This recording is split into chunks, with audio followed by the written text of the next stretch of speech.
Hi guys, मैं हूं निखिल और आप देख रहे हैं बस टेक। गाइस, अगर एक नॉर्मल कंप्यूटर यूजर अगर किसी फाइल को हाइड या फिर अनहाइड करना चाहता है तो वो एक नॉर्मल प्रोसेस अपनाता है। कौन सा प्रोसेस, चलिए बताता हूं मैं आपको। यहाँ पे सपोज मेरे पास एक डेमो फोल्डर है। इस डेमो फोल्डर में एक फाइल है, एक डेमो फाइल है। ये कोई सी भी XYZ कैसी भी फाइल हो सकती है। यहाँ पे मेरे पास एक वीडियो क्लिप है। अगर मैं एक नॉर्मल यूजर हूं तो मैं इस फाइल पे राइट क्लिक करूंगा, प्रॉपर्टीज पे जाऊंगा और मुझे अगर इस फाइल को हाइड करना है तो हिडन पे चेक करूंगा, अप्लाई करूंगा, ओके करूंगा और मेरी ये फाइल हाइड हो जाएगी।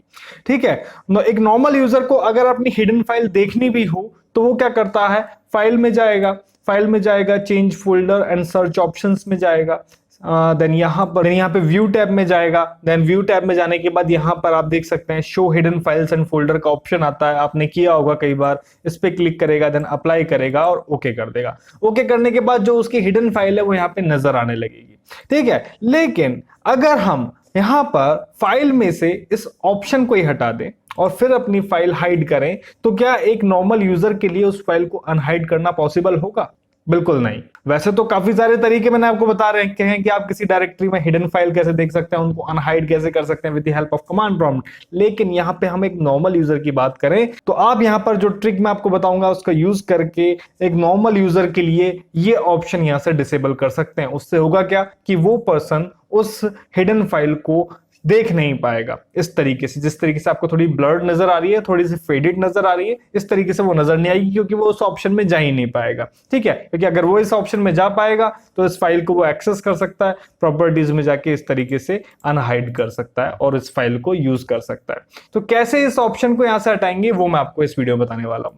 तो ये टास्क हम यहाँ पे करेंगे रजिस्ट्री एडिटर टूल की हेल्प से। तो सबसे पहले तो हम इस फाइल को यहाँ से हाइड कर देते हैं। प्रॉपर्टीज में गए, हिडन किया, इसको अप्लाई किया, ओके किया और फाइल में गए, change folder and search option में गए, व्यू में गए। व्यू में जाने के बाद don't show hidden files and folder पे क्लिक करके हमने अप्लाई एंड ओके कर दिया। इससे क्या हुआ कि हमारी फाइल अब यहाँ पे नजर नहीं आएगी, लेकिन वो यहाँ पे एग्जिस्ट करती है क्योंकि हिडन है।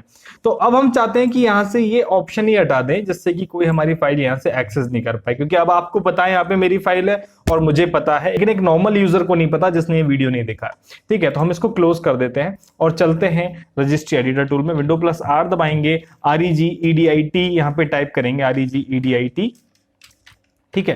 यहाँ पे टाइप करेंगे और यस पे क्लिक करेंगे। यहां पर आपको एक डायरेक्टरी में जाना है। यहां पर आप जाएंगे H की करंट यूजर में, इसको आप इस तरीके से एक्सपेंड कर लेंगे। देन यहाँ पे आपको मिलेगा सॉफ्टवेयर, आप सॉफ्टवेयर में जाएंगे इस तरीके से। देन यहाँ पे इस सॉफ्टवेयर में जाने के बाद आपको मिलेगा माइक्रोसॉफ्ट। आप देख सकते हैं पहले से ही एक्सपेंडेड है, आपको माइक्रोसॉफ्ट को इस तरीके से एक्सपेंड कर लेना है। देन माइक्रोसॉफ्ट में जाने के बाद आपको यहाँ पे मिलेगा विंडोज। ठीक है। यहाँ पे थोड़ा सा आप नीचे आएंगे। ठीक है, PQRSTUW। ठीक है। तो यहाँ पे विंडोज मिल गया। विंडोज में जाने के बाद आपको चाहिए करंट वर्जन भी पहले से एक्सपेंडेड है, आपको इस तरीके से एक्सपेंड करना है। देन करंट वर्जन में जाने के बाद आपको यहाँ पे मिलेगा पॉलिसीज। ठीक है, पॉलिसीज मिलेगा, पॉलिसीज भी यहाँ पे पहले से एक्सपेंडेड है। देन पॉलिसीज को जब आप एक्सपेंड करेंगे इस तरीके से तो उसमें एक्सप्लोरर मिलेगा। एक्सप्लोरर में यहाँ पे काफी सारी कीज आ रही हैं। यहाँ पे एक जो की आपको यहाँ पे क्रिएट करनी है उसका नाम है नो फोल्डर ऑप्शन। यहाँ पे एक की आपके पास हो सकता है पहले से ना मिले, तो मैं यहाँ पे इसको डिलीट करके वापस से क्रिएट करके आपको बता देता हूँ। यहाँ पे आपको और किसी की में कोई छेड़खानी नहीं करनी है, जो यहाँ पे मैं आपको बता रहा हूँ वही आपको करना है। तो मैंने उसको डिलीट इसलिए किया है कि हो सकता है कि आपके पास ना मिले पहले से। तो यहाँ पे आपको वो की यहाँ पे क्रिएट करनी है। यहाँ पे इस ब्लैंक एरिया पे राइट क्लिक करना है, न्यू पे जाना है, then DWORD D word 32 bit value की एक की यहाँ पे क्रिएट करनी है, जिसका नाम आपको लिखना है नो फोल्डर ऑप्शंस। ठीक है, ये सेम स्पेलिंग आपको लिखनी है यहाँ पे। ठीक है। देन इस पे डबल क्लिक करना है, इसको ओपन करना है और इसको ऑन करने के लिए इसकी वैल्यू आपको 1 कर देनी है। ठीक है, यानी कि एक्टिव हो जाएगी। ठीक है। ऑन करने के लिए हमने 1 कर दिया, देन ओके पे क्लिक करेंगे। देन अब आप इसको क्लोज कर दीजिए। क्लोज करने के बाद आपकी यहाँ पर जो सेटिंग है वो एक्टिवेट हो चुकी है। ठीक है। यहाँ पे हम चलते हैं डेमो फोल्डर में। हमें पता है कि इसके अंदर हमारी एक फाइल है और सपोज कोई नॉर्मल यूजर उसको अनहाइड करना चाहता है तो वो सबसे पहले जाएगा फाइल ऑप्शन में, और फाइल ऑप्शन में जाएगा तो यहाँ पे इस बार उसको ये ऑप्शन यहाँ पे डिसेबल मिल रहा है।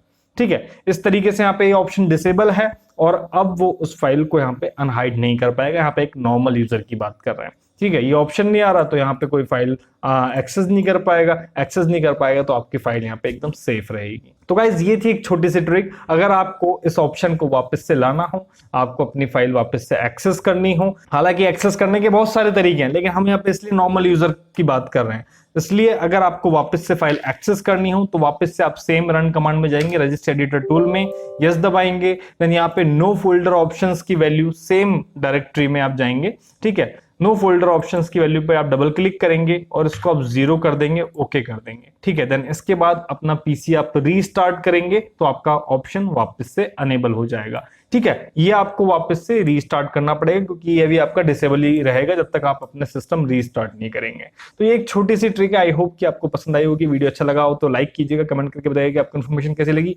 मिलते हैं आपसे नेक्स्ट वीडियो में नई जानकारी के साथ, तब तक के लिए धन्यवाद, जय हिंद।